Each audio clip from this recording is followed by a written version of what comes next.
Hello and welcome to this week's edition of Politics Today.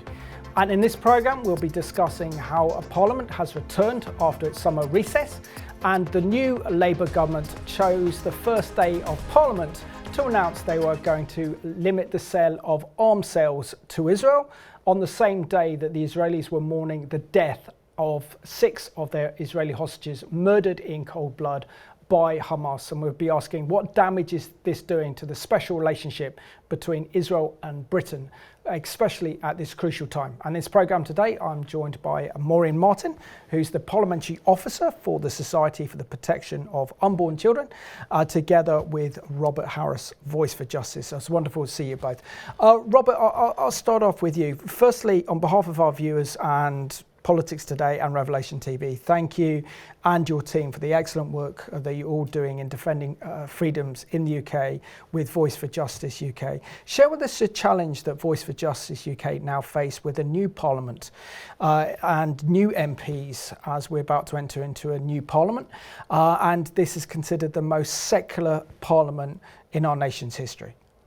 Well, Voice for Justice team members are doing quite a lot of initiatives on different fronts. I think I would like to highlight 3 key initiatives, and it connects to Parliament and your question. So firstly, a report was published by us a few months ago, The Costs of Keeping the Faith, and it draws on over 1,500 people's responses to a survey in which they speak about how free or not, as the case may be, they feel in manifesting their faith in a whole variety of contexts.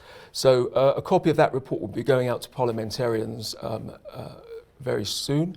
And then Voice for Justice UK commissioned a panel of commissioners. It's called the Commission of Inquiry into Discrimination Against Christians. And since the autumn of last year, we've been hearing testimonies from a number of Christians who say they have faced discrimination on account of their faith. And an interim report will be going out to Parliament as well. On that, the Commission will sit for a minimum of 2 years. The testimonies are heard either in public or in private. And I suppose the last point I'd like to mention is in the House of Lords, a private member's bill very recently was initiated that seeks to legalise assisted suicide, effectively euthanasia under another name. And there's a second reading in November, so we've started doing a petition which opposes that initiative, and also we're actually investing in other work in the weeks and months ahead to provide people with clear, factual information as to why this is a very dangerous move to have state-sponsored killing in the United Kingdom. No, absolutely, and we need to do a programme on that. Maureen, it's always good to see you back on Politics Today, and just share with us the challenge that your new ministry that you're working for, and we're very grateful that they've given you time to be here. Certainly, I would miss you, and I know that our viewers would miss you, so pleased you're here. On behalf of the Society for the Protection of the Unborn Children, share with us the challenge that you face as a parliamentary officer, particularly with this new Labour government, and it's pursuing a very liberal, progressive agenda. Indeed, thanks for having me back, Simon. Yes, it's a challenge indeed. Defending life from conception to natural death has become even more of a challenge for us with this new parliament. As you said before, it's the most secular government we've ever had in the history of the United Kingdom. So we've faced threats on 2 fronts. We've got abortion up to birth, which is a threat, and we have, as Robert's already mentioned, assisted suicide being legalised. So our job at Spark is to really get our supporters engaged in this battle with us. As parliamentary officers, we are reaching out to the new MPs, but we don't know where these MPs stand at the moment, because there's about 300 new MPs that we have no voting records for, and to check their public profiles, it's very hard to find out where they stand on these 2 issues. So we're asking our supporters if they can reach out to their MPs to ask them about these particular questions. So if anyone's watching, if you'd like to help us, please go to spuc.org.uk. There's a special online tool you can access to contact your MP to ask them about specifically abortion up to birth and assisted dying, because we want to know where they stand. So please engage and help us. We'd really appreciate your help.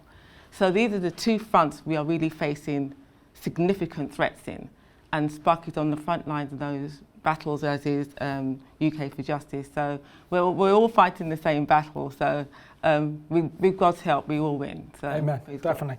Robert, what are your thoughts on the announcement made by our new Foreign Secretary, David Lammy, on Monday? And of course, this was the first day our members of Parliament were back in Parliament after the summer recess. Decided to use the opportunity to announce that the Labour government were going to limit the sales of arms to Israel on the day that Israel was mourning the murder of 6 Israeli hostages that were found dead with bullet wounds in the back of the head and body shots all over them, and literally they were within hours of being rescued. The nation's in mourning, and then we see that our Foreign Secretary has made this announcement, which has and is poisoning and damaging our relationship with our greatest ally and friend in the Middle East. Share with us your thoughts not only on the timing but also the announcement by David Lammy. Well, it's not a surprise because a number of the members of this government were members of Jeremy Corbyn's shadow cabinet. And we know that Jeremy Corbyn, certainly, whatever you say of him personally, it's not disputed that, it shouldn't be disputed that anti-Semitism was thriving in his party, and he effectively turned a blind eye to it. So a number of those members are serving this government. Look, I think Keir Starmer and David Lammy, they're trying to walk this tightrope. On the one hand, they're aware of this huge anti-Israel sentiment within the party. They want to appease that sentiment and not work against it. On the other hand, there's a lot of Jews in this country. Traditionally, they vote Labour. They don't want to offend them. So they're trying to have the best of both worlds. But then there's another point that we mustn't forget. The Israeli and UK intelligence services have a long history of sharing key intelligence with each other.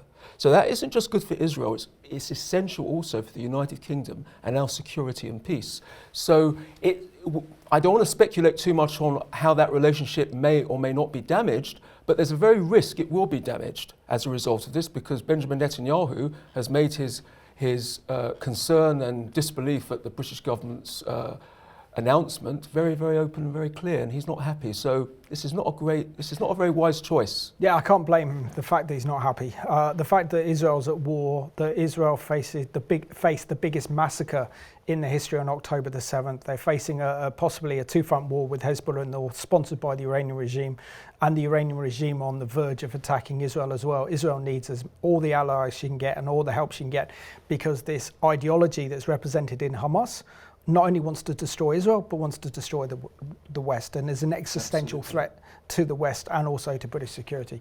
Maureen, the timing of this announcement by David Lammy, do you believe that he was aware of the timing? Because this caused untold hurt and pain in Israel, particularly as they were mourning the murder in cold blood of their 6 Israeli hostages that were taken on October the 7th.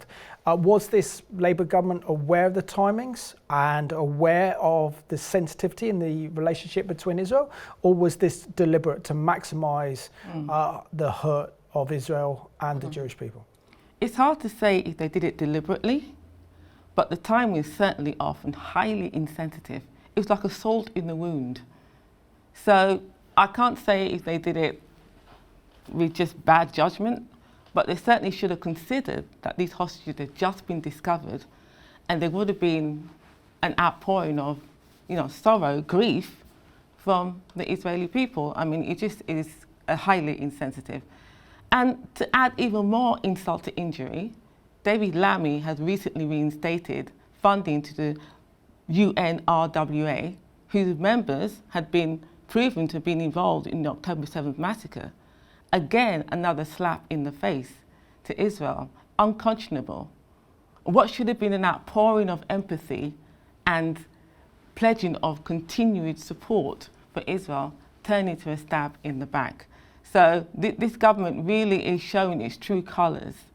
I mean, Robert's point before that Keir Starmer, who's fighting off this far left faction of his party, before he was promising a new Labour, that he had rid the party of this anti-Semitism. But clearly that's not the case. It's raising its ugly head yet again, and he's in threat himself from this hard left faction of his party. So I think this has motivated some of the actions and that of David Lammy. Yeah. And Robert, David Lammy, our Foreign Secretary, has announced that the UK is to suspend some 30 arms licences to Israel. And this is what he said. He said, "It is with regret that I inform the House today that the assessment I have received finds that for certain UK arms exports in Israel, there exists a clear risk that they might be used to commit or facilitate serious violations of international humanitarian law. Therefore, today we're announcing the suspension of around 30 export licenses to Israel as required under the export controls framework. The UK continues to support Israel's right to self-defence in accordance with international law." Now, I want to highlight what he said here, really, and that is that he said that there might be a risk that weapons or military components sold to Israel could be used to commit or facilitate serious violations of international law. So, in other words, he's saying the government has no evidence. So how can the government make a statement to Israel saying we are going to ban 30 military licenses or sales of military hardware to Israel, but we have no evidence that they are being used to breach human rights? It's very wishy-washy to talk about risks rather than, as you say, actual evidence. A few key things from that speech that you read out. So he talks about the government having made an assessment, and he talks about international human rights law or humanitarian law. It seems that he has been advised on the potential legality of continuing to supply arms to Israel, and that advice would have to come from the Attorney General. Now, I thought this might feed into the discussion today. I've got some interesting quotes here, and I think it might help us. So the Attorney General is Lord Hermer, and the Attorney General is the Chief Legal Officer to the Crown, and among many, many things that he will advise on, he gives advice to the government on international human rights issues, among many other things. Now, if you go back to last year, I've been reading this speech recently in Parliament on Hansard. There was a debate about what was called the Economic Activity of Public Bodies Overseas Matters Bill. Didn't get through to the royal assent stage. Now, this would have imposed fines, very heavy fines on public authorities who effectively form their own foreign policy, and Israel, of course, they had Israel in mind. But the point is, Richard Hermer, as he was then, he wasn't the Attorney General then, he gave legal advice to the Labour Party in opposition. And in the speeches between Michael Gove and the other MPs of the time, I'd like to just read a couple of brief extracts about what was said about Richard Hermer and his understanding of Israel. So it was said that he advised Labour about this particular bill going through Parliament, and it was said that Richard Hermer said that it would have a profoundly detrimental impact on the United Kingdom's ability to protect and promote human rights overseas, and he went on to warn that the bill will, I quote, stifle free speech at home and I quote, was in certain respects inconsistent with our obligations under international law. This was all quoted in Parliament in July of last year. Now, Michael Gove told Parliament in response to all of that he believed Hermer's legal advice was flawed. It was also cited in that speech that Richard Hermer had contributed to a book, and the title of the book is The Corporate Complicity in Israel's Occupation. This was published back in 2011. Now, the understanding here is that although the Attorney General, we have to presume that he exercises neutral judgment, however, it's difficult to see that he isn't aligned with a particular ideological perspective on this issue.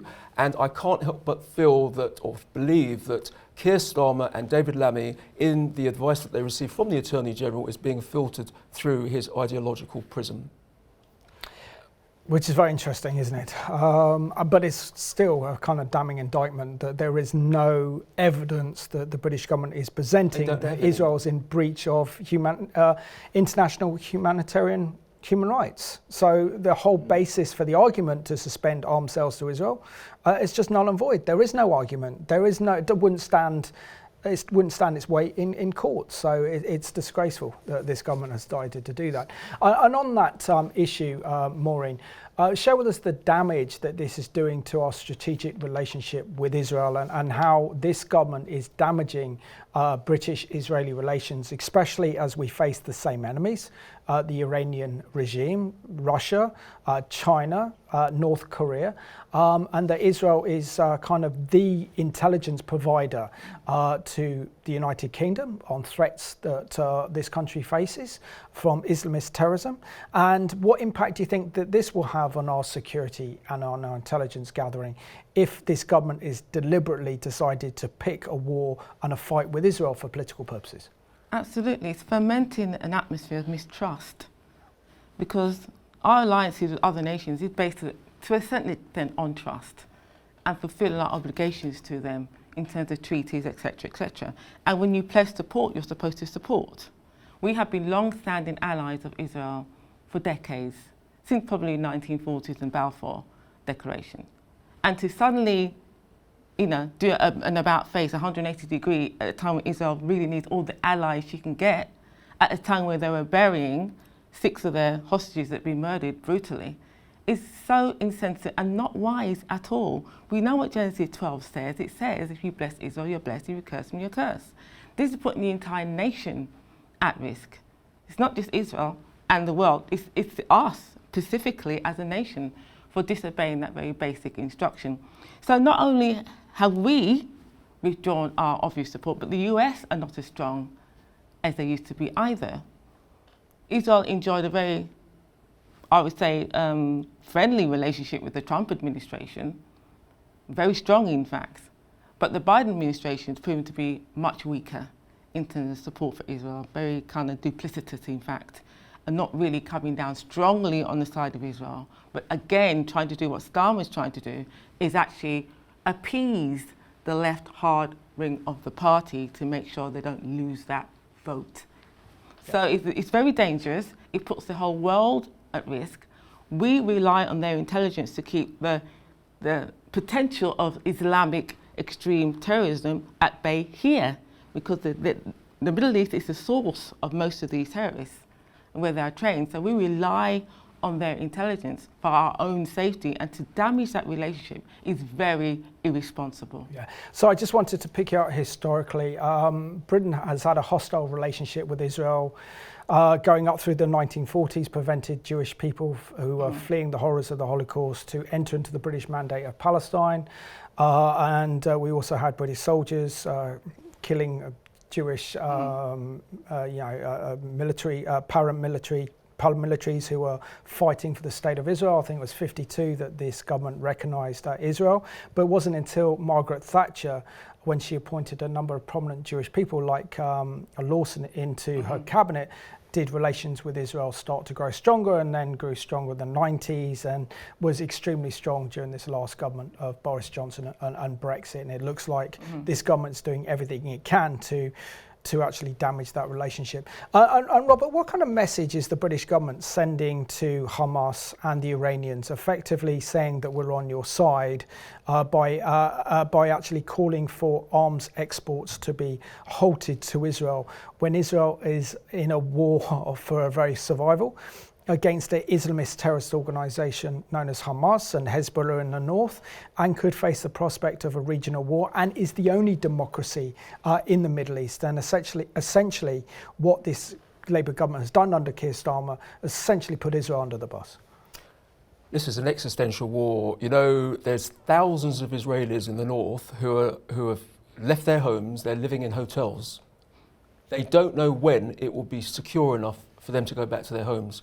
I think the British government is sending all the wrong signals. I think the key message it's sending is to Hamas, Hezbollah, and ultimately Iran, that the British government is not prepared to give its full support to Israel. So that, I think, is emboldening the extremists. It's emboldening the terrorists. Who would have thought that the British government would do such a thing like that? I think it's absolutely shocking, because the British government goes on about human rights violations, alleged human rights violations, but there isn't any evidence for that. We don't have evidence for that. It's merely allegations, and it comes from groups with a particular ideology. For instance, I'd just like to pick up one thing. They keep telling us about the aid, food and medical aid that's not getting to the people of Gaza. Well, the question is, why is it not getting to the people of Gaza? One point is that it's not allowed to get to the people of Gaza because the Hamas operatives are preventing it from getting to its destination. And when it does get to its supposed destination, Hamas uses it for its own, their own leaders, their own operatives are using it for themselves. They're not giving it to the people. Look, they don't want people to live in their territory. Their strategy is to have as many people, many Palestinians as possible to die. They call them martyrs. It's a different concept to the West where we're trying to save lives. They're not interested in saving lives. Their interest is to show Israel to be the evil wrongdoer when they're doing everything possible to place their own people in harm's way. So Israel has no choice. It's trying to protect its own citizens, and Gazan people are used as human shields by Hamas. We know the story. It just goes on, and the lies don't stop. Yep, and it's the problem of facing asymmetrical warfare, whereby Hamas don't apply by the Geneva Conventions. They don't wear military uniforms. They hide behind women and children as human shields, and they deliberately want to cause as many civilian casualties as possible so that they can then put the blame on Israel. Maureen, I just want to read a quote from the Israeli Prime Minister in response to David Lammy's announcement they were going to suspend 30 arms exports to Israel. So he said that instead of standing with Israel, a fellow democracy, defending itself against barbarism, Britain's misguided decision will only embolden Hamas. So essentially what he's saying is that this empowers Hamas, which means that we pose a greater threat of facing terrorism in our country because we are not standing with the one and true democracy in the Middle East that is Israel. And this government is essentially portraying that special relationship. Absolutely.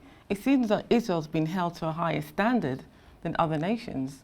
Are you really telling me that Yemen, Saudi Arabia, Iran will not potentially breach this so-called international law either? Are they being examined? I've heard no announcement of the same sanctions or same measures being imposed on these other nations. So why is it Israel? Are they being held to a higher standard? Well, of course they are. This is a signal to Hamas that the UK government are on their side. And it's a greater threat to the potential of terrorism on our shores. Netanyahu is completely and utterly correct. It's a threat. And Israel is standing in the front lines of the war against terrorism because the Middle East is a source, right? Ideologically it's a source, and it's a source of most of the people that are radical, and they export them to other nations so they can carry out their activities. So Netanyahu is completely correct, and I think the UK government needs to do an about turn swiftly. And also, and just as a cherry on the cake, this government has also decided not to protest against the ICC's request to arrest Netanyahu. Which means that if effectively landed on this soil, could be arrested and then face alleged war crimes when all he's doing is defending his nation against barbarism.